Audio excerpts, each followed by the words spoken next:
हाय नमस्कार। इस सीरीज में what is it that I am going to do? I am going to try and do all the case studies for CA final जो ICI ने अपने module में दिए हुए हैं। देखो, पेपर से पहले वी नो दैट अगर हम सारे केस लॉज एक बार रिवाइज कर लें और सारे केस लॉज एक जगह मिल जाएं तो it's always going to be more beneficial to be able to remember some of them in the paper. Of course ये सारे केस लॉज चैप्टर वाइज हमने करे हुए हैं, पर मैंने सोचा एक पूरी सीरीज रिकॉर्ड कर देते हैं जहां पर जितने आईसीआई के स्टडी मॉड्यूल में क्वेश्चंस दिए हैं सारे एक जगह मैंने हर मॉड्यूल के रिस्पेक्टिव पेजेस को ऐड करके एक पीडीएफ बना दिया है सारे केस स्टडीज का, which will be available to you.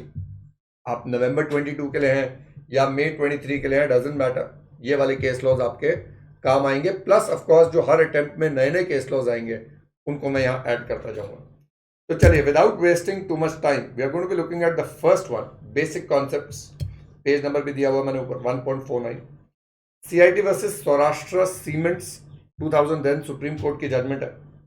इसमें लिक्विडेटेड डैमेजेस रिसीव्ड की बात कर रहा है भाई। अगर किसी कंपनी ने किसी कॉन्ट्रैक्ट को तोड़ने के लिए and the contract was for purchase of a capital asset, उनको एक लिक्विडेटेड डैमेजेस मिल रहे हैं या ब्रीच ऑफ कॉन्ट्रैक्ट के लिए पेनल्टी मिल रहा है, तो क्या वो कैपिटल रिसीट है, क्या वो रेवेन्यू रिसीट है?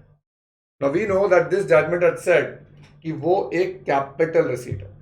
But just to take you through हमने जब इसी चीज को कोर्स में करा था तो मैंने आपको करवाया था that there is an amendment made 28(2)(e क्या कहता है भाई, by whatever name called in connection with the termination और the modification of the terms and conditions of any contract relating to business, जो भी पैसा मिलता है that is always going to be assessable. So whether it is a capital receipt और a revenue receipt is no longer of importance, क्योंकि इसके ऊपर tax लग गया है। तो if you look over here, यहाँ लिखा हुआ है it is a capital receipt, but because of amendment under section 28(2) it becomes taxable as a business receipt. चलिए, ये भी हो गया एज अ बिजनेस रिसीट। तो CIT versus Saurashtra cement limited, supreme Court 2010। Then we come to Honda CL cars India private limited, again Supreme Court की judgement है। इसमें क्या पूछा गया? अभी जब भी टेक्निकल कोलैबोरेशन हो रहा है, टेक्निकल फीस पे करा जा रहा है। If I am paying fees for technical service, is that going to be treated, या टेक्नोलॉजी एक्वायर करके टेक्निकल नो हाउ का मैंने पेमेंट करा है, इसका क्या ट्रीटमेंट हो रहा है? Now fees for technical service obviously becomes an expenditure, but if I M acquiring technical know how, ये खर्चा कभी रेवेन्यू होता है, कभी कैपिटल होता है। Now just a quick revision of that particular chart. तो जब हमने डेप्रिसिएशन का पॉइंट करा था, मैंने आपको करवाया था कि if we are acquiring technical know how and technical know how is a part of a plant and machinery, यानी किसी मशीनरी का पार्ट है, then of course that will be treated as part of that machinery if it is related to the purchase of plant and machinery। उस machinery का part बन के उस machinery की कॉस्ट में ऐड करके उसी रेट पे डेप्रिसिएट होगा जिस रेट पे मशीनरी डेप्रिसिएट होती है। अगर आपने टेक्निकल नो हाउ लीज पे लिया, which means you have not purchased it, you have acquired a right to use it, then of course what you are paying is royalty, और royalty आपको allowable होगी as a deduction subject to provisions of TDS. सही बात है। लेकिन अगर आपने उसको परचेज करा है एज अ सेपरेट एसेट, यानी you acquired know how separately, जैसे होंडा सीएल के केसेस में टेक्निकल नो हाउ आया, उसके बेसिस पे इंडिया में मैन्युफैक्चरिंग शुरू हुई ना। अगर हमने कहा था if it is for improving an existing product, भाई आपका कोई एग्जिस्टिंग प्रोडक्ट है जिसकी इंप्रूवमेंट के लिए आपने नो हाउ खरीदा है, तो वो will be treated as allowable deduction, revenue माना जाता है। But agar if it is for a new business or a new product, then it has to be capitalized and it is depreciable as an intangible asset at the rate of 25%. Now with this knowledge in mind वापस आते हैं और देखते हैं क्या पूछ रहा है। Honda CL Cars India Limited, whether technical fees paid under a technical collaboration agreement for setting up a joint venture company in India is to be treated as revenue or capital, where upon termination of the agreement the joint venture would come to an end। When you're calling it technical fees, it is basically acquiring know-how, technology acquire कर रहे हो, joint venture हुआ है, और उसी basis पे पूरा joint venture है कि अगर आपका ये टेक्निकल कोलैबोरेशन खत्म हो जाता है तो आपका पूरा बिजनेस बंद हो जाएगा. Now is it for a setting up of a new business? Yes. Therefore इसको क्या करेंगे? कैपिटलाइज करेंगे. हम आंसर पढ़ते हैं. If a limited right to use technical know-how is obtained for a limited period for improvising existing business, the expenditure is revenue nature. अभी करवाया मैंने. However, if technical know-how is obtained for setting up a new business, the position may be different. He says the very purpose of the technical collaboration agreement in this case was to set up the joint venture. The collaboration included not only transfer of technical information but complete assistance, actual, factual, and on the stop for establishment of plant and machinery, etc., to set up manufacturing unit. Upon termination, collaboration, joint venture would itself come to an end. Therefore, in this case, the technical fees is capital in nature, since upon termination, the joint venture would itself come to an end. So, Honda CL का judgment है, important judgment है. Then we had another one, CIT versus M. Venkateswara Rao 2015 का. अब यहां पूछता है कि firm को अगर पार्टनर से कुछ कैपिटल आया, हमें सेक्शन 68 पे जाना पड़ेगा. Now just to remind you, section 68 में क्या था? ऑफ कोर्स कैश क्रेडिट है sir, unexplained cash credit. So where it is found that any sum is credited in the books of an assessee maintained for any previous year and the assessee offers no explanation about the nature and source thereof, or the explanation offered by him is not in the opinion of the AO satisfactory, the sum so credited may be charged to income tax as income of the assessee of that year. So any sum is found credited जिसके बारे में information नहीं दी जा रही. Now इस case में क्या हो रहा है? इस केस में ये हो रहा है कि फर्म के पास पार्टनर्स का कैपिटल आ रहा है. So the firm is receiving capital from partners, and the firm ने ये तो बता दिया भाई किस पार्टनर ने दिया. देखो फर्म के एंगल से क्या है, फर्म को कैपिटल आया, फर्म ने बता दिया किस पार्टनर ने, उसका पैन नंबर भी दे दिया, प्रूव कर दिया भाई ये XYZ ने हमें कैपिटल दिया है. पर हुआ क्या, ये पार्टनर्स प्रूव नहीं कर पा रहे कि उनके पास पैसा कहां से आया जो उन्होंने फर्म में इन्वेस्ट किया. अब एओ क्या करना चाहता है? एओ फर्म के हाथ में इसको इनकम बना देना चाहता है under section 68. The question is based on that. तो can capital contribution of the individual partners credited to their accounts in the books of the firm be taxed as cash credit in the hands of the firm where the partners have obtained their capital contribution, where partners have admitted their capital contribution but failed to explain satisfactorily the source of receipt in their individual hands. तो judgement ने क्या बोला था? Judgement ने बोला था firm के हाथ में आप नहीं लगा सकते क्योंकि फर्म ने तो एक्सप्लेन कर दिया कहां से आया. हाँ, पार्टनर्स नहीं कर पा रहे हैं तो एओ को पार्टनर्स के हाथ में सेक्शन 68 लगा सकते हैं, या कोई भी सेक्शन वे अनएक्सप्लेन्ड इनकम या अनएक्सप्लेन्ड इन्वेस्टमेंट बता रहे हैं. So where the firm explains that the partners have contributed, section 68 cannot be pressed into service. At the most, inquiry can be made against the individual partners and not the firm when the partners have also admitted their capital contribution in the firm. If these are cash credits in the books of the firm, in the books of the firm, in the accounts of the individual partners, and it is found as a fact that cash was received by the firm from its partners, then in the absence of any material to indicate that they are profits of the firm, the cash credits cannot be assessed in the hands of the firm, though they may be assessed in the hands of the individual partners. तो चलिए अगले chapter पे चलते हैं, exempted incomes. And ये हमारे पास CIT versus HCL Technologies 2018 Supreme Court की जजमेंट है, 10AA पे बेस्ड है. व्हाट इज द डिडक्शन और what is the case law based on, पहले ये समझ लें. अब आपको पता है 10AA में क्या होता है, that if there is a unit in a SEZ और वो एक्सपोर्ट कर रहा है तो उसकी जो डोमेस्टिक सेल्स हैं और एक्सपोर्ट सेल्स हैं उसका टोटल सेल्स होता है.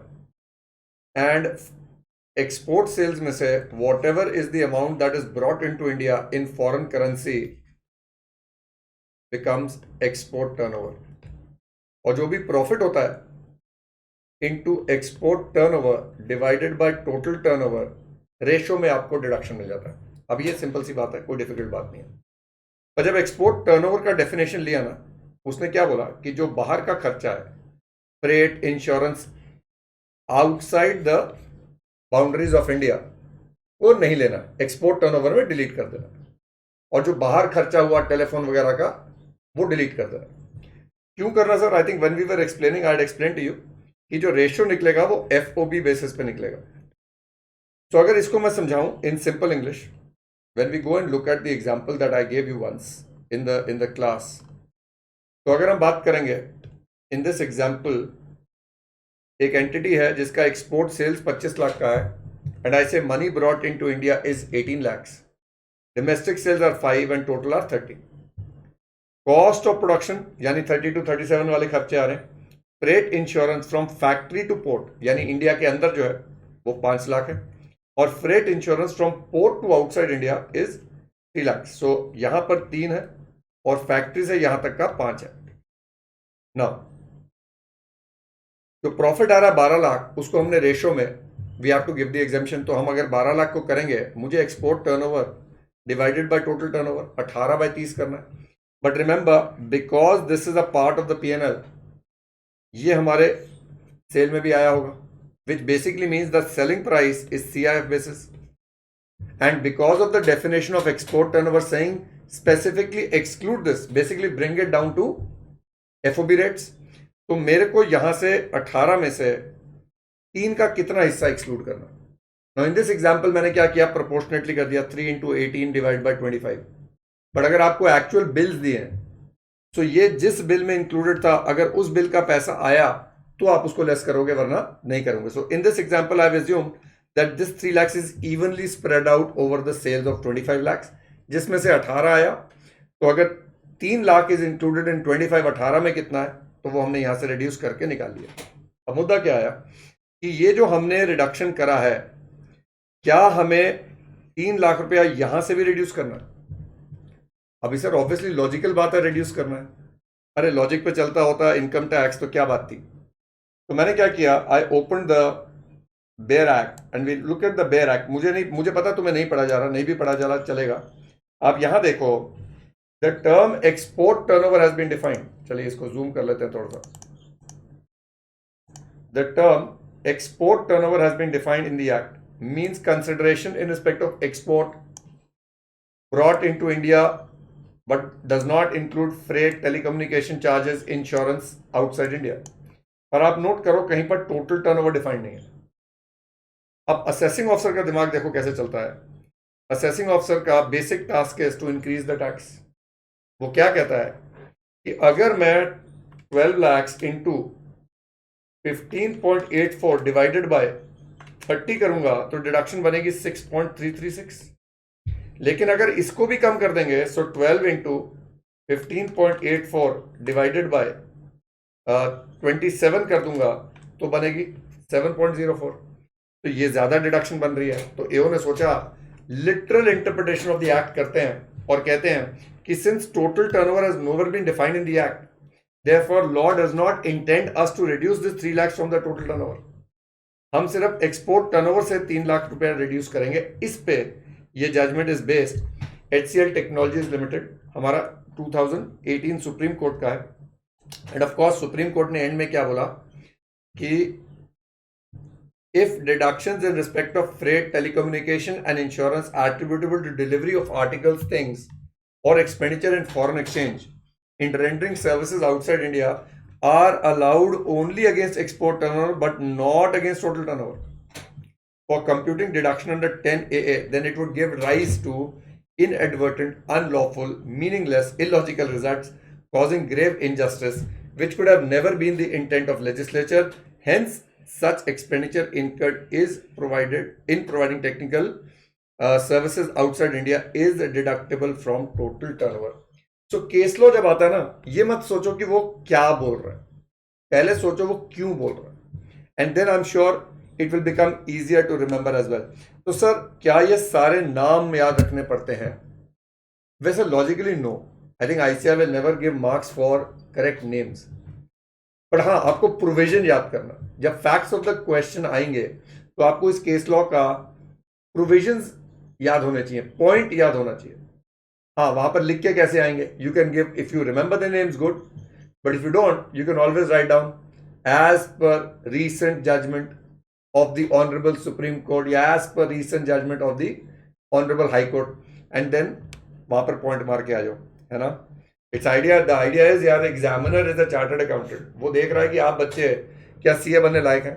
Are you now ready to go to the market and provide advice to the public? अगर हो तो नंबर मिल जाएंगे. तो वहां डर के मत लिखो.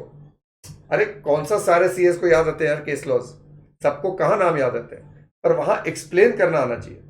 So every question should be targeted, even if it's based on a case law. It should be targeted by पहले लॉ लिखो, फिर उसके बाद फैक्ट्स लिखो क्वेश्चन के, फिर अपना कोरिलेट करते समय बता दो, अगर केस लॉ याद है तो केस लॉ का नाम लिखो या फैक्ट्स लिख दो, एंड देन द कंक्लूजन. अगर केस लॉ का पॉइंट नहीं याद है, then just discuss it based on your understanding of the act. Sir पूरे नंबर मिल जाएंगे.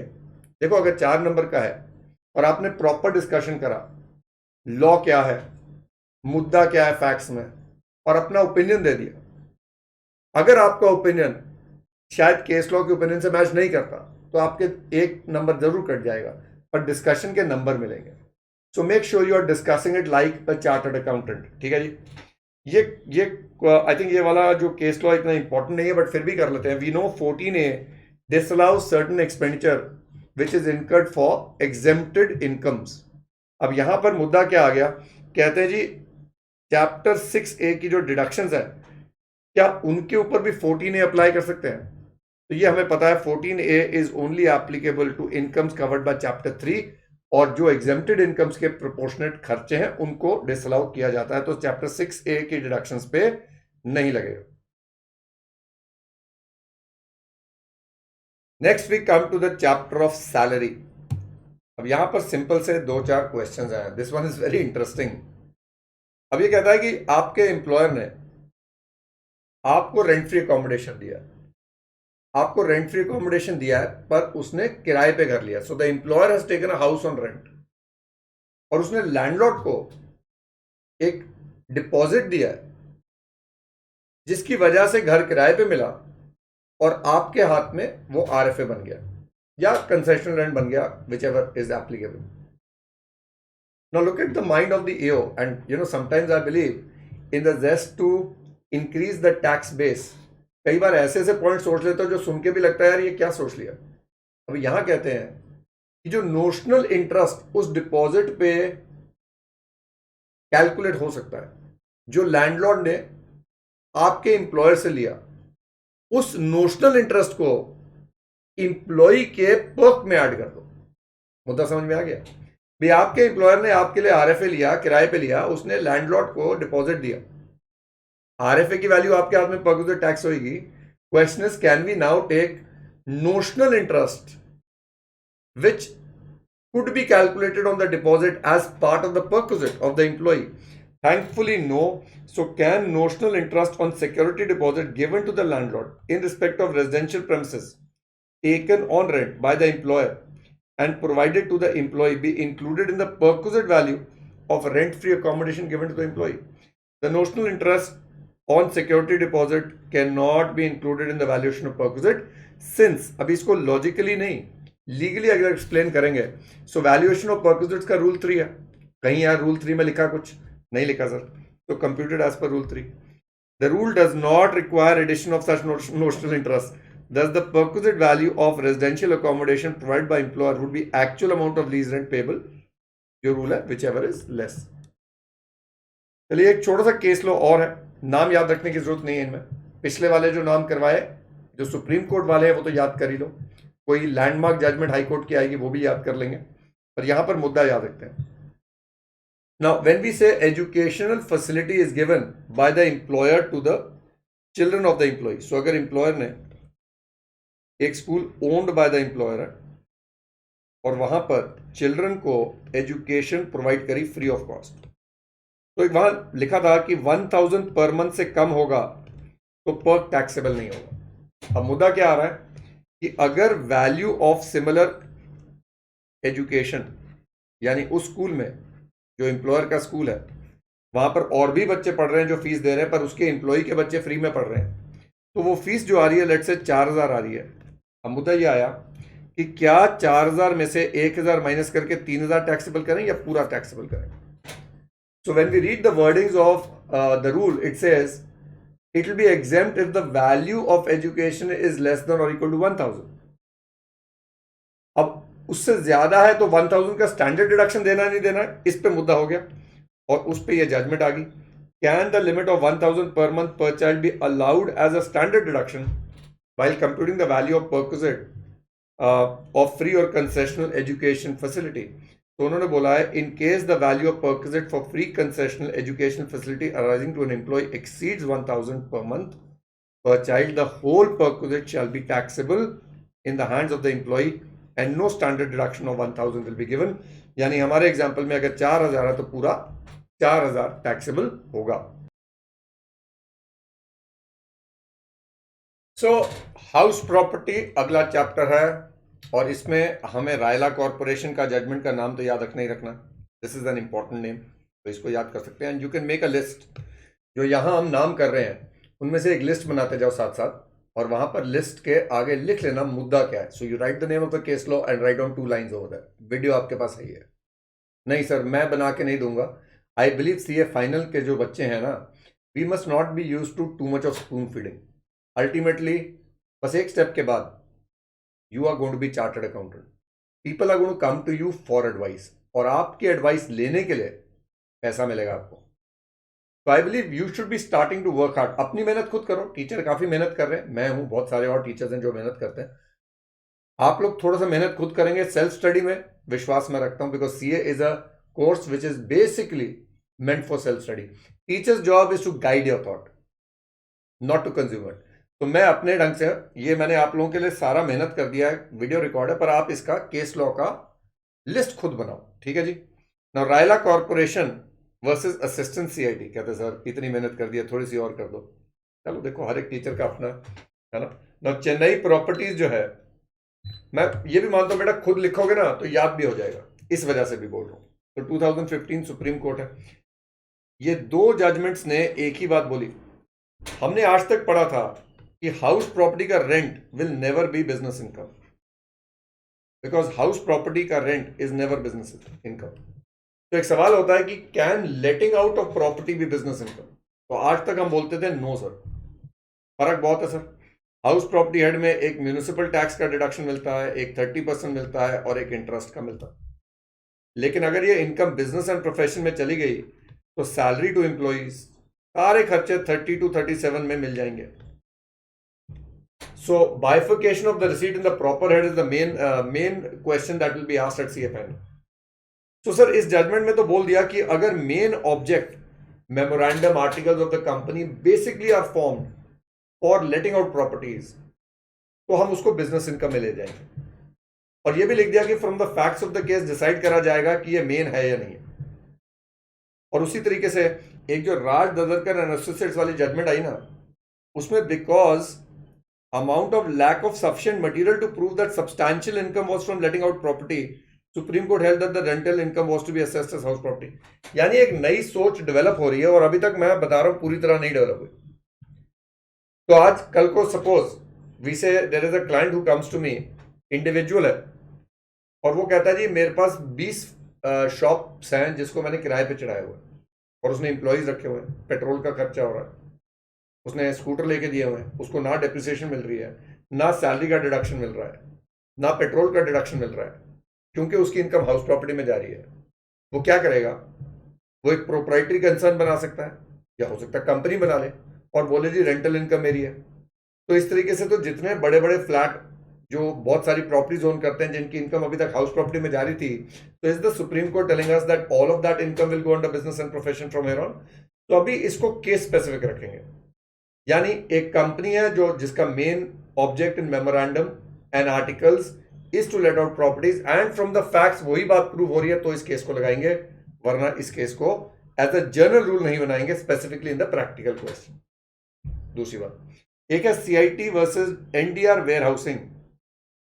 अब लेटिंग आउट ऑफ बिल्डिंग और वेयर हाउसिंग में फर्क है. वेयर हाउसिंग में सर्विसेज भी होती है, पेस्ट कंट्रोल है, फ्यूमिंगेशन वगैरह वहां करवा रहे हो, कई बार तो ट्रांसपोर्टेशन लोडिंग अनलोडिंग का भी सर्विस दिया जाता है. So assessee's activity was not merely letting out of warehouses, but storage of goods with provision of several auxiliary services, such as pest control, rodent control, fumigation, to prevent the goods stored from being affected by moisture, temperature. Security guard भी provide करा जा रहा था, तो obviously ये income तो business and profession से ही जाएगी, ये तो ठीक है. Cold storage business and profession जाएगी. एक बड़ा इंटरेस्टिंग सा पॉइंट आ गया कि क्या सेल्फ ऑक्युपाइड घर का बेनिफिट एचयूएफ को दिया जा सकता है. Can HUF reside in a house?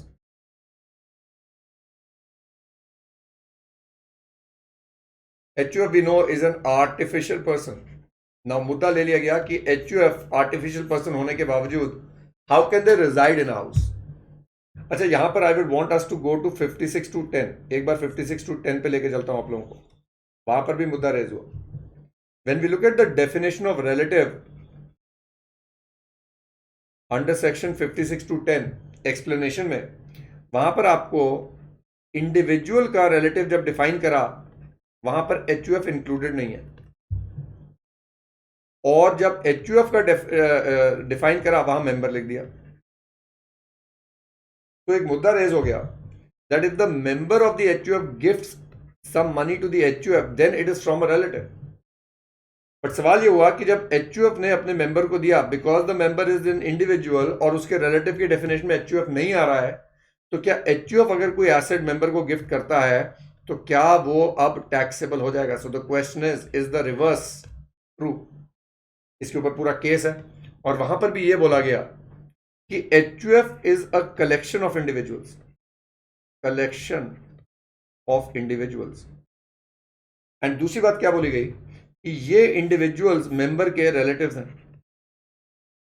So basically जब एचयूएफ से गिफ्ट आ रहा है, when we read the bare act, उसके हिसाब से एग्जेम्प्ट रिलेटिव की डेफिनेशन में नहीं है, पर because it can be deemed that it is from a collection of relatives, because this is a collection of individuals, तो उस वजह से मेंबर के हाथ में अगर एचयूएफ से कुछ गिफ्ट आया तो वो टैक्सेबल नहीं होगा.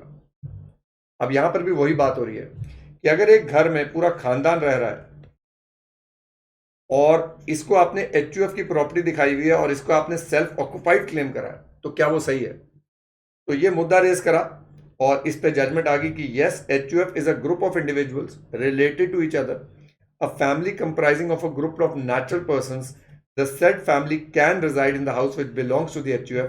Such a HUF cannot consist of, since a HUF cannot consist of artificial persons, it cannot be said to be a fictional entity. Therefore, the HUF is entitled to claim the benefit of self-occupation. Now, sir, ये तो हमें पता ही है, पर बेटा paper में अगर क्वेश्चन आ गया ये 4 नंबर का, तो आप कैसे एक्सप्लेन करोगे? तो मैंने तभी आपको एक लॉजिकल वे से समझाया कि आप ये एग्जाम्पल दिमाग में रखोगे, so you will be able to explain it to the examiner as well. चलिए अब आगे चलें. आई थिंक ये वाला मुद्दा बहुत बार डिस्कस हो गया. Notional interest on interest free deposit received by the SSC in respect of a shop let out on rent be brought to tax as business income.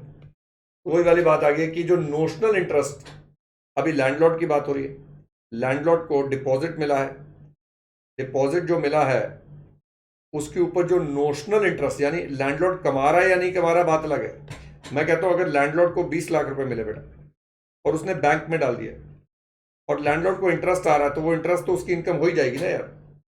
लेकिन अगर उसने डिपॉजिट्स को नहीं कहीं पर जमा करा, अब आप बोलो कि उसको 20 लाख के ऊपर 2 लाख रुपया अगर इंटरेस्ट आता तो वो हम रेंट में ऐड कर देंगे. I think this is stretching it too फार.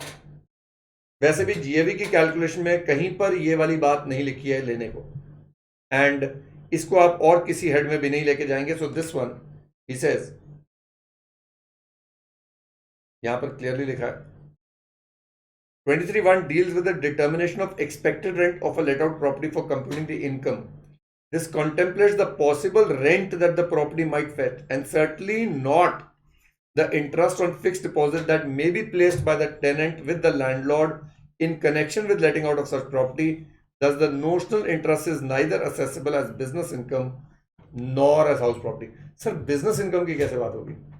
अरे यार, business side में भी 28(4) था. If you remember, any perquisite, whether in cash or in kind. But 28 क्या कहता है? any perquisite in cash or kind which is received or receivable. And we also generally know notional income is not taxed under the Income Tax Act. Generally सिर्फ real income पे tax लगती है. तो यहां बोल दिया, he says it can only 28(4) is concerned with the business income and brings to tax the value of any perquisite, whether convertible into money or not, arising from the business or exercise of the profession. It can be invoked only where benefit or amenity is otherwise done by way of cash. पर कुछ receive होगा ना तो benefit आएगा. So चलिए, now we come to business and profession. Main head हमारा business and profession. I think one of the most litigated heads. तो बहुत सारे केस लॉज आएंगे. नाम कौन से याद करना मैं बताता जाऊंगा साथ साथ. मुद्दा पढ़ लेते हैं.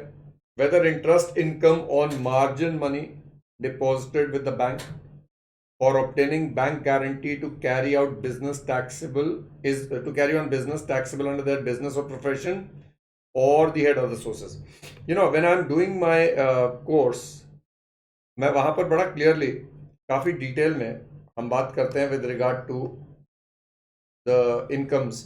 और यहाँ पर मैंने इंटरेस्ट इनकम के बारे में डिटेल में बात करा आपके साथ.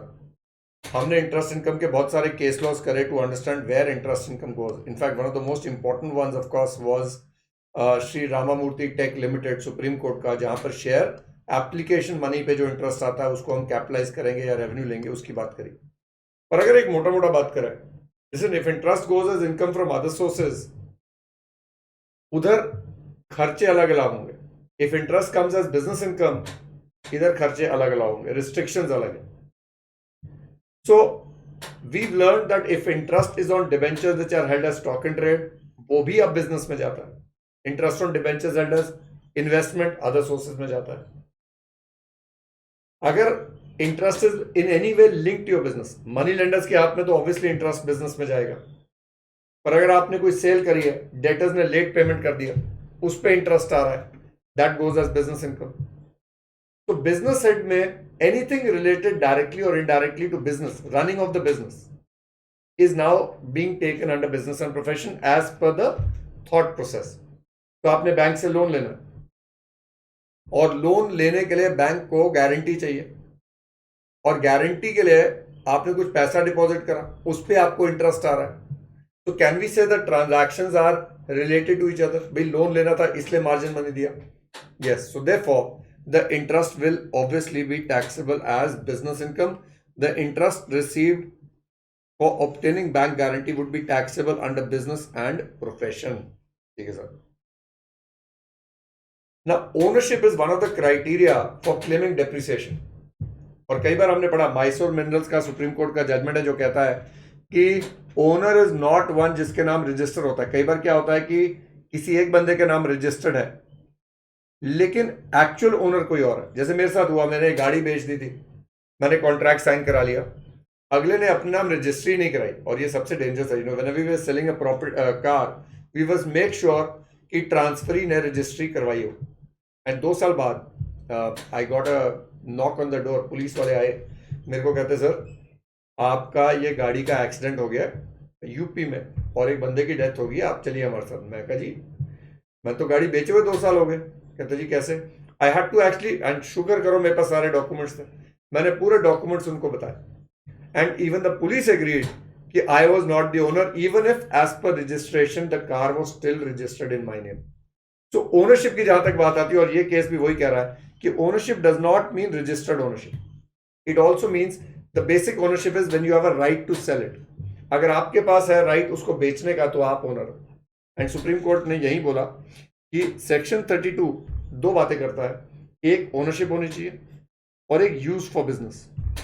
अब एक मुद्दा जो और आ रहा है कि अगर एक एंटिटी है, लेट्स से एक्स लिमिटेड, और उसके बाद बहुत सारी कार्स हैं या बहुत सारे प्लांट एंड मशीनरी हैं और वो इनको लीज करता है, and maybe these are lease to Y limited. Y limited uses it for their employees का वहां पर ट्रांसपोर्टेशन का बिजनेस के लिए, ये maybe cab service use कर रहा है. In the hands of the lesser, where these vehicles are leased, are they use for the business? I think supreme court ने यह भी बड़ा क्लियर करा हुआ है कि लेसर का बिजनेस ही लीज करना है। तो अगर वो गाड़ियां लीज कर रहा है या कोई भी मशीनरी लीज कर रहा है, it is use for business, therefore दोनों क्राइटेरिया पूरा हो रहा है। यहां पर क्या हुआ था, डेप्रिसिएशन जो थी वो इसलिए मांगी जा रही थी because the vehicles are registered in the name of the lessee. तो एक कॉन्ट्रैक्ट हुआ, लेसर ने कहा भाई रजिस्ट्रेशन आप करवा लीजिए, बट कॉन्ट्रैक्ट के हिसाब से ये हमारे पास रहेंगे, हम कभी भी इनको वापस ले सकते हैं। So he says, as far as usage of assets is concerned, the section requires that the asset must be used in the course of business. It does not mandate the actual usage by the assessee itself. यानी गाड़ियां खुद use नहीं कर रहा है, अपने business में use करना है, और अगर बिजनेस लीज का है और आप लीज कर रहे हैं, then it can be said that the assets are being used for your leasing business. In this case, the assessee did use the vehicles in the course of its leasing business. Hence, this requirement of 32 was fulfilled, notwithstanding the fact that the assessee was not the actual user of the vehicles. दूसरी बात, as long as the assessee lessor has a right to retain the legal title against the rest of the world, he would be the owner of the asset in the eyes of law. In this regard, the following provisions of lease agreement are noteworthy. और इसको पढ़ लेना एक बार, मैं पढ़ा रहा हूं आपको. He has the exclusive power to sell. He is empowered to repossess the vehicle in case the lessee committed a default. At the end of the lease period, the lessee was obliged to return the vehicle. Assessee has a right of inspection of the vehicle at all times. So hire purchase और lease बहुत अलग है बेटा. Hire purchase में एक clause होता है that at the end of the hire purchase term, the ownership will automatically pass to the hire purchaser as long as सारी installments pay करें. लीज में ऐसा नहीं है. इवन लीज कम सेल का कॉन्ट्रैक्ट जो होता है ना, उसमें ये लिखा जाता है कि लीज का कॉन्ट्रैक्ट खत्म होने पे फिर बैठेंगे, नेगोशिएट करेंगे कि भाई तूने सेल लेनी है या नहीं लेनी है. So lease will always remain ownership with the lessor. Financial, operating lease, income tax does not understand. So the assessee lessor was therefore entitled to claim depreciation in respect of vehicles leased out, since it has satisfied both the requirements of ownership and use in business. तो अगर lease का question आए तो ये 2 points target करके आना.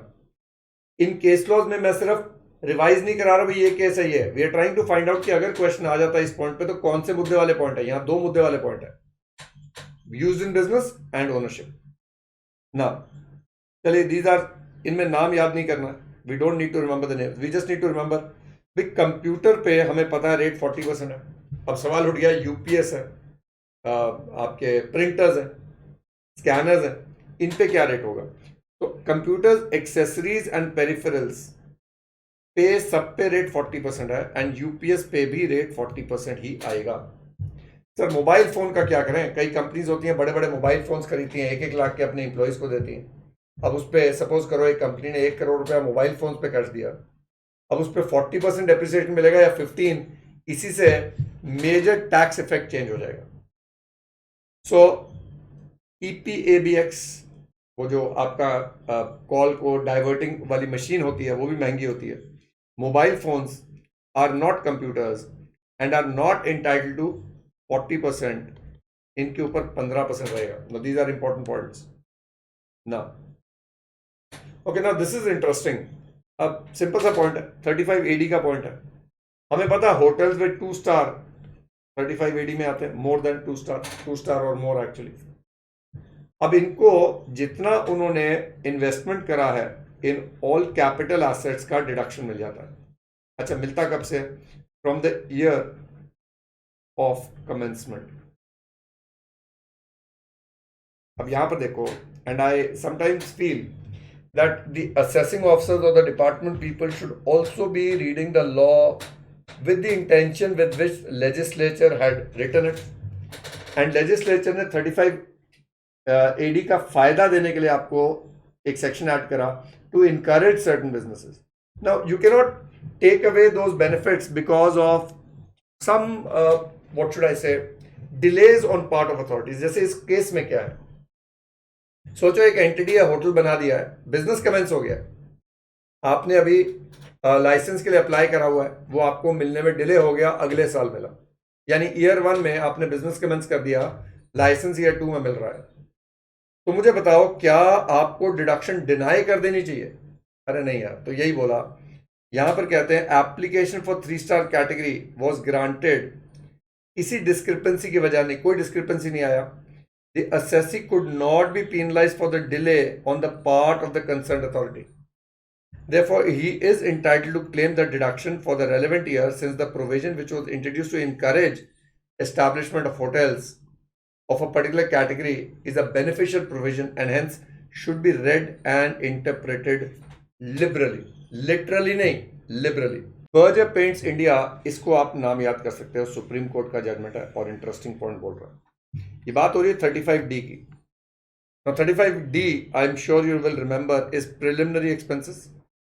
और preliminary expenses में हम सबसे पहले ढूंढते थे what are eligible expenses, feasibility report, project report, market survey, है ना, वो सारे एलिजिबल एक्सपेंस की लिस्ट थी और उस पर एक लिमिट लगती थी 5% ऑफ कॉस्ट ऑफ प्रोजेक्ट, और अगर कंपनी है तो हो जाता था 5% of cost of capital employed, इन दोनों में से जो ज्यादा है। और फिर एलिजिबल एक्सपेंसेस पे ये लिमिट जो लग जाती थी, विच मीन्स दिस और this whichever is less वाला, फिर डिवाइडेड बाय 5 होके ओवर 5 ईयर्स आपको डिडक्शन मिल जाती है। I think that part we know. Now the point is over here, cost of capital employed का क्या करना है? तो मैंने क्या किया, एक बार पहले बैराक खोल लेते हैं। यहां पर cost of capital employed defined है, ये रहा। Means in case referred to in clause 1 of subsection 1, the aggregate of the issued share capital, debentures, long-term borrowings as on the last day of the year in which the business commences. In case referred to in clause 2 of subsection 1, the aggregate of the share capital, debentures, long-term borrowing as on the last day of the year in which the extension of undertaking takes place. So 35D is available for जिस साल आपने business शुरू करा उस साल भी, अगर कल को आपने एक्सटेंड करा बिजनेस तो उसके लिए भी मिल जाता है। So we say if this is the date of commencement of business, जो भी आपने प्रिलिमिनरी एक्सपेंसेस यहां पर करे, ईयर ऑफ कमेंसमेंट से आपको 5 साल में मिल जाएंगे। फिर कल को आपने बिजनेस एक्सपैंड कर दिया, लेट से आपने कोई यूनिट खोला नया वाला, उस यूनिट के सेटअप पे जो आपका प्रिलिमिनरी एक्सपेंस था उसका आपको डिडक्शन मिल जाएगा over a period of 5 years from the date of commencement of that unit. और यहां पर जो इसके प्रिलिमिनरी एक्सपेंस है उसके ऊपर जो लिमिट 5% की लगेगी ऑफ कॉस्ट ऑफ प्रोजेक्ट या कॉस्ट ऑफ कैपिटल एम्प्लॉयड, किस पे लगेगी बेटा? जो इस यूनिट के लास्ट डे पे यहां पर आपका खड़ा है, which is cost of project is the book value of assets. Cost of capital employed में क्या बोल रहा है? शेयर्स बोल रहा है, डिबेंचर्स बोल रहा है, एंड लॉन्ग टर्म बोरिंग बोल रहा है। मुद्दा क्या आ गया? मुद्दा ये आ गया, हाँ मुझे पता ही यहां आएगा, चलो ठीक है, ये कर लेते हैं, shares, debentures and long term borrowing. अब यहां पर शेयर प्रीमियम भी खड़ा। यू प्लीज अंडरस्टैंड, जितना ये फिगर ज्यादा होगा उतना लिमिट ज्यादा होगा, उतना खर्चा ज्यादा आपको डिडक्शन मिल जाएगा। अब मुद्दा यह है कि शेयर प्रीमियम खड़ा है and the company says the share premium account should also be included in cost of capital employed, which will of course increase the 5% and thus increase the deduction. तो यहां पर इस पॉइंट पे Berger paints का ये judgement आया, he says whether premium on subscribed share capital is capital employed in the business of the company to be eligible for the deduction। यहां पर अब गवर्नमेंट ने बड़ा क्लियरली बोला है कि जब आप 35D, ये मैं करके बता रहा हूं आपको, share premium collected by the assessee could not be a part of capital employed in the business of the company for the purpose of section 35D 3B। अच्छा, इसको देख के आते हैं, 35D 3B, okay, where the aggregate amount of expenditure exceeds the amount calculated at 2.5%, जो बाद में जाके 5% हो गया, of the cost of project, or where the assessee is an Indian company of the capital employed। तो वो इस section में कैपिटल एम्प्लॉयड की बात कर रहा हूं जिसको यहां डिफाइन करा गया। So for the purpose of section 35D 3B कहते हैं, if it were the intention of the legislature to treat share premium as capital employed in the business of the company, it would have been explicitly mentioned. जो नहीं करा। फिर यहां पर supreme court ने यह भी बोला कि जब हम जाके कंपनीज एक्ट पढ़ते हैं और वहां पर कैपिटल स्ट्रक्चर की बात होती है, वहां इशूड शेयर कैपिटल बोला जाता है, सब्सक्राइब शेयर कैपिटल बोला जाता है, और वहां शेयर प्रीमियम नहीं आता यहां पर। Hence, in the absence of reference in section 35, share premium is not a part of capital employed. ये थोड़ा सा important point है, and when we were doing the course, मैंने इस पे डिटेल में क्वेश्चन भी करवाया आपको। चलो, let's keep going. Shashun Chemicals and Drugs Limited, Supreme Court. Now, this is not a very important judgment, but फिर भी पढ़ लेते हैं। भाई, बोनस की बात हो रही है। अभी क्या है, हमें पता है under business and profession, if you're making a payment of bonus to employees, इसके ऊपर 43B लगता है, which means अगर आप 21-22 की पेमेंट की बात कर रहे हैं तो ये आपको डिडक्शन ही तब मिलेगा when you paid it before the due date. No, इस मुद्दे में क्या हुआ कि कंपनी ने बोनस टू एम्प्लॉइज पहले किसी फंड में डाल दिया 31 मार्च से पहले, और बाद में उस फंड से निकाल के ड्यू डेट से पहले पे कर दिया एम्प्लॉय को। तो अभी वो कहता है ये अलाउ नहीं होगा क्योंकि आपने फंड को दिया, आपने वहां तो पेमेंट नहीं करी। तो वो कहते हैं निकाल के पे कर तो दिया यार। यहां लिख रहे हैं the embargo contained in 43B does not come in the way of the cessis claim since the bonus was ultimately paid to the employees before the due date as per statutory requirement. So if this case comes, you just need to know what is the point they are talking about over here. Chalo.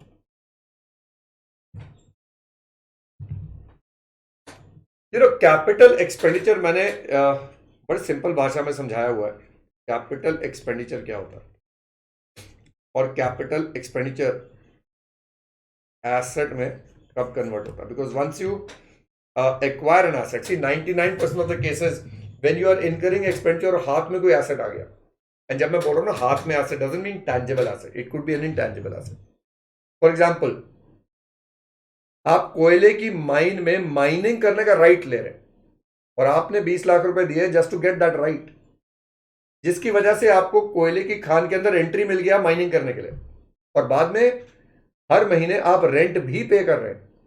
Now comes the मुद्दा कि वो जो 20 लाख रुपए आपने दिए to acquire the right, is that capital, है ना, intangible asset है, इसके ऊपर डेप्रिसिएशन मिलेगा। यानी अगर वो रॉयल्टी बना दोगे, रेंट बना दोगे, ये तो सीधा सीधा डिडक्टेबल हो जाएगा। तो यहां क्या पूछा जा रहा है, what is the nature of expenditure incurred on glow sign board displayed at dealer outlets, capital और रेवेन्यू। तो एक कंपनी है, उनके सोचो बहुत सारे एजेंसीज हैं, सपोज 100 एजेंसीज हैं, सब कहते हैं जी आप अपना यहां पर ग्लो साइन बोर्ड लगा दो, चमकेगा ना तो लोग आएंगे, कस्टमर को पता चलेगा आपकी कंपनी। तो अब एक्स लिमिटेड क्या करती है, 100 ग्लो साइन बोर्ड्स बनाती है और अपने डीलर्स को भेज देती है। Question is do we own them? अरे एक बार वहां पहुंच गए, पेरिशेबल आइटम है, वापस तो आने नहीं वाला है, and once we given it to the dealers it is theirs. So therefore यहां पर सुप्रीम कोर्ट ने क्लियरली बोला the expenditure on glow sign board displayed at dealer outlets is revenue in nature due to the following reasons. एक तो ये glow sign board is not an asset of permanent nature, it has a short life, it does not bring into existence an asset or advantage of enduring nature which is attributable to capital. Basically, X Limited does not own the asset, they've already given it to the dealers. So in simple English, इसके ऊपर deduction मिल जाएगी, depreciation की बात नहीं करेंगे। Then of course comes expenditure on issue or collection of convertible debentures. देखो debentures के case में वी नो दो बातें करी थी हमने। When we issue debentures and shares, एक होता है बिफोर कमेंसमेंट। बिफोर कमेंसमेंट अगर आपने डिबेंचर इशू निकाला या आपने शेयर इशू निकाला, इस पे जो भी खर्चा किया वो सेक्शन 35D में प्रिलिमिनरी एक्सपेंस में ला होगा।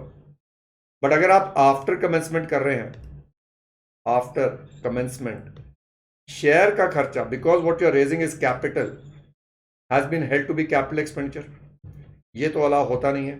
लेकिन हमने बोनस शेयर की बात करी थी, क्योंकि कैपिटल रेज नहीं होता है तो बोनस शेयर का खर्चा जो होगा वो अलाउ हो जाएगा। अब हम बात करें डिबेंचर्स की। If there is expenditure on issue of debentures, इसको भी हमने दो हिस्सों में डिवाइड करा था। एक है खर्चा इशू करने का, प्रोस्पेक्टस का, प्रोफेशनल फीस वगैरह, ये फुली अलाउबल है क्योंकि what you are raising is a loan बेटा। Debenture is nothing but a loan, तो लोन रेज करने का खर्चा तो अलाउ हो जाता है।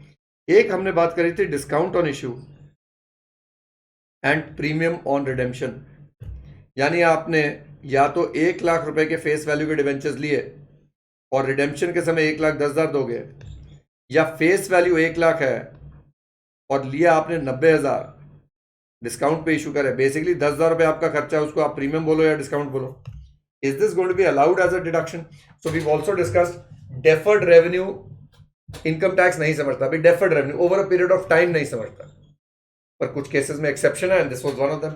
ये अलाउड होगा over the life of debentures, यानी डिवेंचर्स की जो लाइफ है, अगर 3 साल का रिडेम्पशन पीरियड है तो 3 साल में अलाउ होगा, 4 है तो 4 में अलाउ होगा। Now he says expenditure incurred on issue of and collection of debentures would be treated as revenue, ये बात तो क्लियर है। पर हम बात कर रहे हैं कि ये कन्वर्टेबल डिवेंचर है, भाई आज डिवेंचर इशू हो रहा है, 2 साल बाद शेयर्स में कन्वर्ट हो जाएंगे, तो क्या अब ये डिवेंचर का खर्चा माने या शेयर्स का माने? तो यहां पर ये बात क्लियर करी गई कि भाई इशू तो आज डिवेंचर ही हो रहा है ना, तो ये डिवेंचर का माना जाएगा which had led to at a later stage. तो debentures which had led to be converted into shares at a later stage would be treated as revenue, debenture का माना जाएगा और इसकी आपको डिडक्शन मिल जाएगी।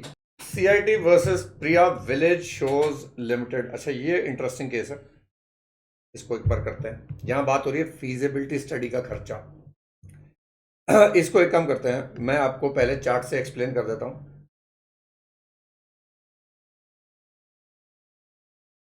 फीजिबिलिटी स्टडी, आप एक नया बिजनेस शुरू करने जा रहे हैं and you want to know whether it is going to be feasible और नॉट, मतलब आपको यह देखना है कि वो प्रोजेक्ट यार चलेगा या नहीं चलेगा। फीजिबिलिटी स्टडी का खर्चा जो आप करते हो, या तो कमेंसमेंट की डेट से पहले कर रहे हो, आपका बिजनेस कमेंस नहीं हुआ, आप कमेंसमेंट की डेट से पहले कर रहे हो।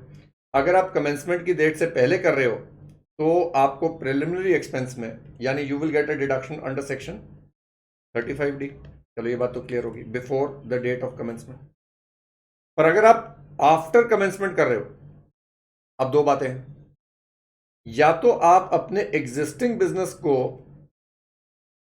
एक्सपैंड कर रहे हो, यानी आप एग्जिस्टिंग बिजनेस के लिए कुछ एक्सपेंशन कर रहे हो, आपका टायर का बिजनेस है, आप एक्सप्लोर कर रहे हो कि चंडीगढ़ में तो मेरी फैक्ट्री है, चलो अभी देखते हैं कि लुधियाना में लगाने लायक है या नहीं है।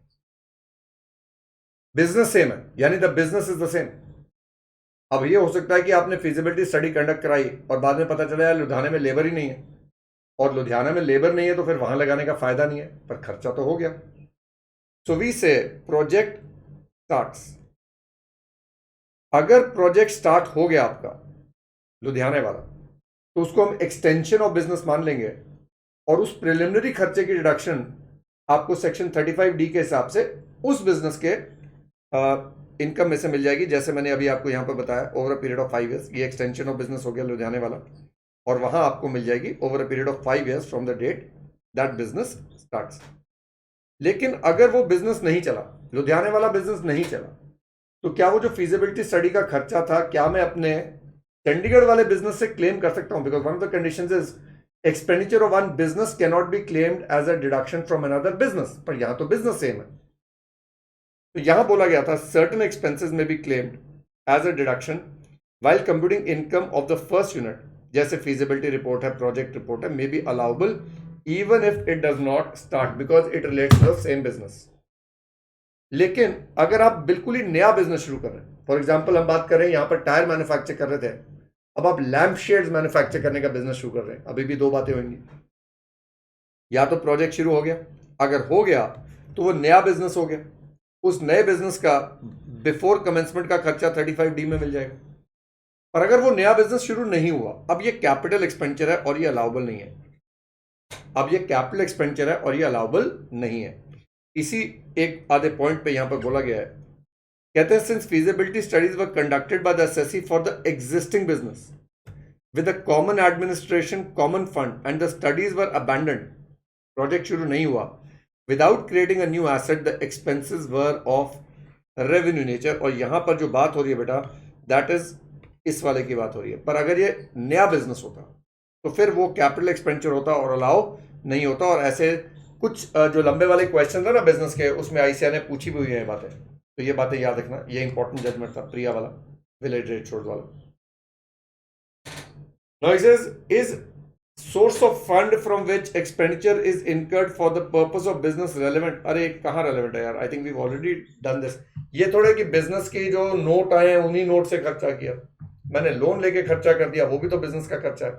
So he says in case of a necessity carrying on business, it is relevant to see whether an outlay constitutes an expenditure for the purpose of business for claiming the deduction. The source of funds from which expenditure is made is not relevant. Every application of income towards business objective of the assessee is a business expenditure. There can be an amount treated as capital receipt while the same amount expended may be a revenue expenditure. तो वो आपने खर्चा किस पे करा, पैसा कहां से आया उसका रेलेवेंट नहीं है, खर्चा क्या किया उसका रेलेवेंस है. तो ये पूछना चाह रहा है कि अगर कैपिटल रिसीट में से रेवेन्यू खर्चा हो सकता है, answer is yes. Now this one, देखो हमने इसके बारे में बात करी हुई है कि इलीगल एक्सपेंडिचर अलाउ नहीं होता है. एक वो केस आया था ना कि अगर डॉक्टर्स को फ्रीबीज दिए गए, फार्मास्यूटिकल कंपनीज कई बार उनको लैपटॉप्स या हॉलीडे स्पॉन्सर कर दिए जाते हैं, तो मेडिकल एसोसिएशन ऑफ इंडिया ने क्या बोला था, ये अनएथिकल है, इलीगल है. और सीबीडीटी ने सर्कुलर इशू कर दिया था ये इलीगल है. यानी फार्मास्यूटिकल कंपनी जो फ्रीबीज पे खर्चा कर रही थी डॉक्टर्स पे, वो डिसअलाउ हो गया. अभी मुद्दा देखो, कंपनी ने कोर्ट में केस कर दिया, कहते हैं the circular is ultra vires the act. The circular of the CBDT declaring the pharmaceutical companies expenditure on freebies is not valid in the eyes of law and we all know circular can be challenged by the SSC. तो यहां जाके जज साहब क्या बोल रहे हैं कि एज पर एक्सप्लेनेशन टू 37(1), देखो 37(1) की एक्सप्लेनेशन क्या कहती है कि इलीगल एक्सपेंस अलाउ नहीं होगा. बड़ा क्लियरली बोल दिया उन्होंने. It is clear that any expenditure incurred for any purpose which is prohibited by law shall not be deemed to have been incurred for the purpose of business. The sum and substance of the circular is also the same. कहते हैं circular में भी तो वही बात लिखी है. Therefore, the circular is totally in line with explanation to section 31. Can the commission paid to doctors by a diagnostic center for referring patients for diagnosis be allowed as a business expenditure, or would it be treated as illegal and against public policy? As a pharmaceutical company, कौन दे रहा है? Doctors को commission दे रहे हैं. क्यों? Referring patient for diagnosis. यानी कई laboratories हैं, कई स्कैनिंग सेंटर्स होते हैं, डॉक्टर्स को कमीशन देते हैं, भाई आप अपने पेशेंट्स हमें रेफर कर दो. क्या ये भी ऊपर वाले सर्कुलर के दायरे में आ रहा है? फ्रीबीज तो आ ही रही थी, ये फ्रीबी नहीं है, ये तो कमीशन दे रहे हैं. तो यहां पर बोला गया as per Indian medical council no physician shall give, solicit, receive or offer to give, solicit or receive any gift, gratuity, commission or bonus in consideration of a return for referring any patient for medical treatment. The demanding as well as paying of such commission is bad in law. It is not a fair practice and is opposed to public policy and should be discouraged. Thus, the commission paid to doctors for referring patients beta is also not allowable. ये भी illegal हो गया, ये भी illegal हो गया. I think Shanti Bhushan ji का case हमने बहुत बार करा हुआ है. हार्ट अटैक के ऊपर जो खर्चा किया गया, can it be treated as repair of plant and machinery? So the answer is no. Heart therefore expenditure on heart surgery is not allowable as repair. पर इसमें जो दिल्ली हाई कोर्ट ने जजमेंट दी, उसमें क्लियरली बोला कि प्लांट को आपने कैपिटलाइज नहीं करा हुआ. अगर आपने करा होता किताबों में कैपिटलाइज, तो हम यहाँ पर उसका रिपेयर अलाउ करते. आप तो सिर्फ यहाँ पर इनकम टैक्स में डिडक्शन लेने के लिए बोल रहे हैं. So once you have to when you have to prove why is it not repair of plant and machinery, तो वो यहाँ पर you will have to say that it has not been capitalised in the books of accounts. चलिए, तो interesting वाला है. Can payment to police personnel and goondas to keep away from the cinema theatres run by the SSC be allowable? देखिए, police वगैरह, गुंडे वगैरह, अगर आप पुलिस को एंड गुंडास को पैसा दे रहे हैं, whether it is police is a legal element of society, gundas are an illegal element of society, but खर्चा तो इलीगल है ना. अगर आप कायदे से पुलिस के पास जाते हैं और उनको आप पैसा देते हैं for protection, and this is the police charging money as police personal, then it is allowed. But अगर आपने किसी को हफ्ता दे दिया पुलिस वाले को, कल को उसके हाथ में तो टैक्सेबल हो जाएगा, because remember illegal income is taxable in the hands of the recipient, illegal expenditure is not allowed. तो similarly is illegal payment, bribe मानी जाएगी, नॉट अलाउबल. गुंडा अगर पकड़ा जाए उसके हाथ में भी टैक्सेबल हो जाएगा, पुलिस वाले पकड़े जाए उनके हाथ में भी टैक्सेबल हो जाएगा. नेक्स्ट, मैं नाम नहीं पढ़ रहा हूं केस लॉज के फॉर अ रीजन. जहां पर हमें नहीं याद करने, it's absolutely okay not to remember the names, but please remember the provisions. Is the amount paid by the construction company as regularization fee for violating building bylaws allowable as a deduction. देखो explanation 237(1) में दो बातें बोली हैं. एक, उन्होंने बोला है इलीगल एक्सपेंडिचर, और एक बोला है penalties for breaking the law. Obviously the wording use are different. One is illegal expenditure tainted with illegality, और expenditure for breaking any law, both are not allowed as a deduction. Every penalty is not illegal. Penalty could be for breaking a legal law. Illegal expense तो आपको पता ही है. So violating building bylaws का penalty दिया गया, is that for breaking a particular law? Of course sir. तो क्या वो अलाउ होगा? नहीं sir. The amount paid to compound an offence is obviously a penalty and hence does not qualify as a deduction. तो आपने building bylaws का penalty को देखना है, अलाउ नहीं होना है. Okay, so Palam gas versus CIT. Again this is literally absolute literal interpretation of the act. हमें पता है टीडीएस ना काटने के लिए आपका या तो 100% डिसला होता है या 30% डिसला होता है, डिपेंडिंग अपॉन आपने रेजिडेंट को पेमेंट करा या नॉन रेजिडेंट को करा. अब यहां पर क्या बोल रहा है, कहता है जब एक्ट को पढ़ा जाए वहां वर्ड लिखा है कि if the TDS has not been deducted on any sum payable, then that payment और एक्सपेंडिचर विल बी डिसअलाउड. अब असेसिंग ऑफिसर के अगेंस्ट असेसी ने क्या केस कर दिया, उन्होंने कुछ पेमेंट्स कर दी थी और उस पर टीडीएस नहीं काटा. ऑब्वियसली एओ ने वो डिसअलाउ कर दी. अभी असेसी ने एक्ट पढ़ लिया और कहता वहां पर वर्ड लिखा है कि जो सम्स पेबल हैं अगर उन पे टीडीएस नहीं काटा तो आप डिसअलाउ कर सकते हैं. मैंने तो पे कर दिया, उस पर टीडीएस नहीं काटा तो आप डिसअलाउ नहीं कर सकते हैं. So obviously this went to the supreme court and supreme court said the obligation to deduct tax at source is mandatory and applicable irrespective of the method of accounting adopted. If the assessee follows mercantile, then the moment amount was credited in the account of the payee on the accrual of liability, tax was required to be deducted at source. If the assessee follows cash system, then tax is required at the time of making the payment. Accordingly, section 40A(1)(a) would be attracted for failure to deduct tax in both cases, when amount is payable or when amount is paid, as the case may be, depending upon the system of accounting followed by the assessee.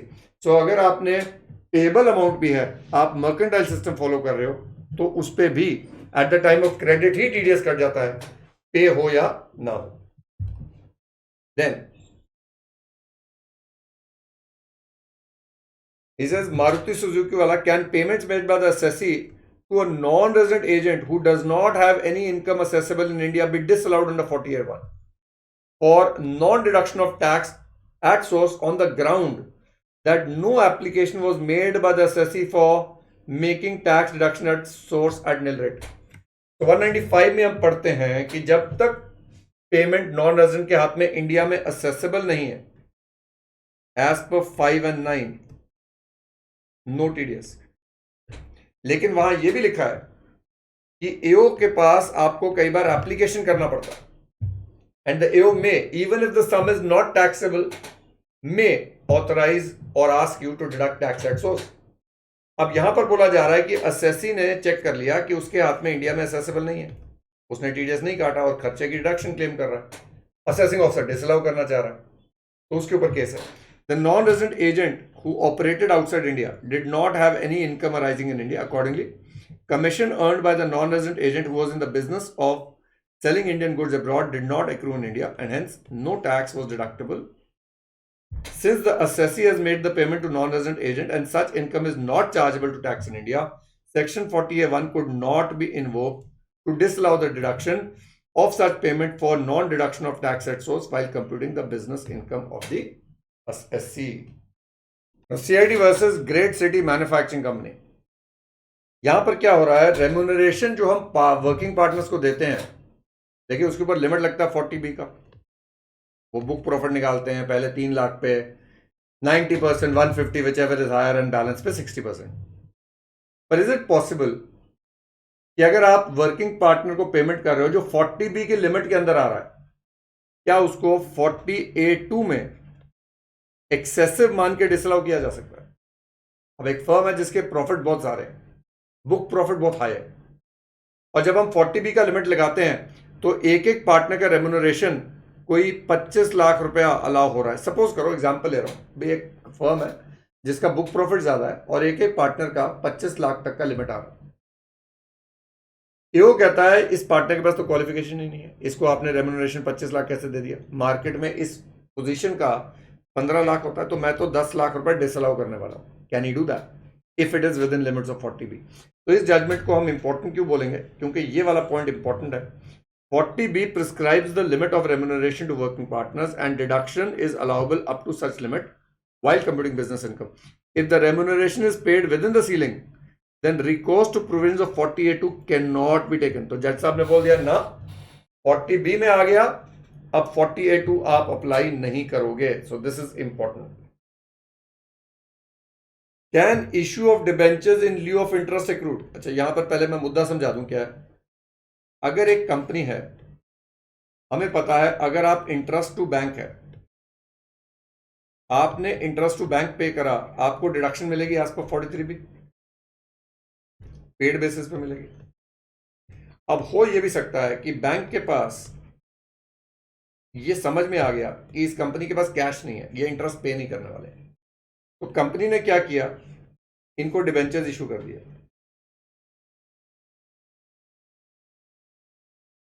Debentures issue कर दिया। अब debentures issue कर दिए and the bank said ठीक है, हम आपके interest के बदले में डिबेंचर्स ले रहे हैं आपसे, और हमने मान लिया इंटरेस्ट पेड हो गया। बाद में कई जब डिबेंचर्स रिडीम होंगे तो हमारे पास तो कैश आ ही जाएगा। अब असेसिंग ऑफिसर कहता है कि भाई मैं तो अलाउ करूंगा नहीं ये इंटरेस्ट का डिडक्शन, बिकॉज ये पे नहीं हुआ है। You have issued debentures in lieu of interest, how can we take it as paid?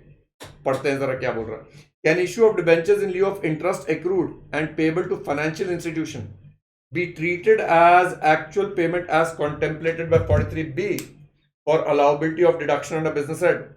Supreme court साहब, तो ये वाला नाम आप याद कर लो, चलो इसको भी याद कर लेते हैं। एक्वा टेक्नोलॉजीज, सुप्रीम कोर्ट 2021 का केस है और इंपॉर्टेंट भी है। The issue of debentures by the assessee was under a rehabilitation plan to extinguish the liability of bank interest altogether.